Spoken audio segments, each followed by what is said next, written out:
জনপ্রিয় podcast behind the fame with RRK, সেখানে এসেছিলেন মোশাররফ করিম। ও হলো একজন রিয়েল অভিনেতা, আমি সবসময় বলি এটা। আপনার সম্পর্কে বলতে গিয়ে আমাদেরকে আপ্লুত করেছেন, সেগুলো এবার আপনাকে দেখাতে চাই। হ্যাঁ, চলুন, লেটস হ্যাভ এ লুক।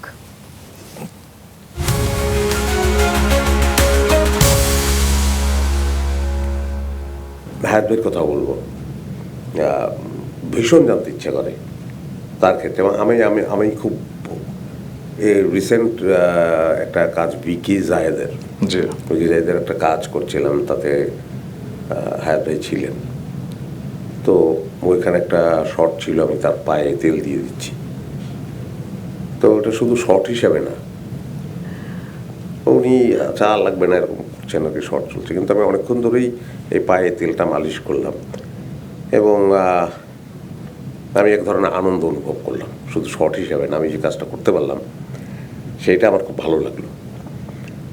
অনেক আগে থেকেই তার অভিনয়ের যে সহজতা কিন্তু ভীষণ গভীর, খুব অল্প জায়গায় দারুণ করে ধরে ফেলার যে অসাধারণ ক্ষমতা তার। ওই দিনই একটা শর্ট, সে তার ছেলেকে অন্ধকারের মধ্যে ভুল করে চোর মনে করে গুলি করে ফেলেছে, ছেলে অ্যাডিক্ট। আমি ওই বাড়ির কাজের লোক, তা আমি বিকেল বা সন্ধ্যার দিকে বেরিয়ে গেছি। তা আবার ওই বাড়িতে আমি ঢুকলাম, কারণ আমি একটা জিনিস ফেলে গেছি। এসে দেখি যে এই অবস্থায় ওই ছেলেটা পড়ে আছে, আহত, মারা যায়নি। বাপ একদমই কিংকর্তব্য বিমূঢ়, অবশ হয়ে আছে, হাতে পিস্তলটা।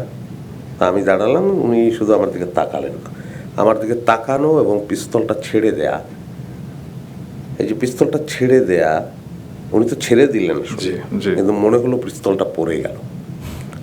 পিস্তলটা পড়ে গেল, ওনার চাওয়া এবং পিস্তলটা পড়ে যাওয়া, এই দুইটা অ্যাকশনের এত অদ্ভুত একটা সমন্বয় উনি করলেন মিউট অ্যাক্টিংয়ে, সেটা আমি টের পেলাম। কিন্তু সেটা কেমন করে করলেন সেটা টের পেলাম না। কিন্তু একটা দারুণ ব্যাপার তৈরি হলো, অসাধারণ একটা ব্যাপার তৈরি হলো, সেটা টের পেলাম। এখন এটা হয়তো অনেকে টের পাবেন না যারা অভিনয় করেন না, বা আমাদের এই বিষয়ের প্রতি ভীষণ দুর্বলতা থাকার কারণে এটা টের পাওয়া যায়, টের পাই এবং বিস্মিত হই।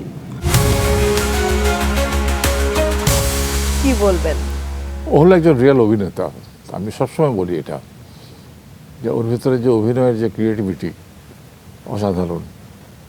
এখন অবশ্য অনেক বেশি অভিনয় করতে করতে একটা জায়গায় অনেক সময় অনেকে মনে করে যে একঘেয়েমি এসে যাচ্ছে, কিন্তু তারপরেও is definitely very good artist, very good artist. এবং বিশেষ করে তার মঞ্চের পারফরমেন্স তো দেখেছি সব ব্যাপারে। তো এই যে জিনিসটা খেয়াল করা, হয়তো আমার মনেও নেই আমি কী করেছি বা ওই মুহূর্তে কীভাবে, কিন্তু এই যে তার মাথার মধ্যে জিনিসটা ঢুকে আছে, মানে এইটাই একটা শিল্পীর গুণ, যে অবজারভেশন।